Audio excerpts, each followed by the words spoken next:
அஸ்ஸலாமு அலைக்கும். எல்லாரும் எப்படி இருக்கீங்க? எல்லா நான் வெஜிடேரியன் டிஷ்ஷஸ்க்கும் யூஸ் பண்ணக்கூடிய பாய் வீட்டு கரம் மசாலா பார்க்கலாமா? மறக்காம சேனலை சப்ஸ்கிரைப் பண்ணிடுங்க. தனியா 100 கிராம் வெறும் கடாயில் போட்டு கொஞ்சம் செவக்க வறுத்துக்கோங்க. எதையுமே கருக விட்டுறாதீங்க. மிளகு 25 கிராம் வறுத்துக்கோங்க. எல்லாமே வறுத்து மிக்சியில் தான் அடிக்க போகிறோம். சோம்பு 25 கிராம் வறுத்துக்கோங்க. அப்புறமா ஜீரகம் 25 கிராம் வறுத்துக்கோங்க. கிராம்பு 15 கிராம், ஏலக்காய் 15 கிராம் தனித்தனியாக வறுத்துக்கோங்க. ஸ்டார் அனைஸ் 25 கிராம் உடச்சி வறுத்துக்கோங்க. பட்டை 25 கிராம் எடுத்துக்கோங்க.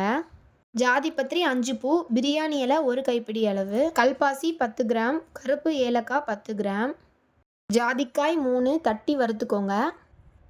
இவ்வளோதான், எல்லாமே பதமாக வறுத்தாச்சு. இப்போ மிக்சியில் போட்டு அடிச்சிட வேண்டியதான். முதல்ல பல்ஸ் மோடில் அடிச்சுட்டு அப்புறமா எல்லாத்தையும் நைஸாக பவுடர் பண்ணிடுங்க.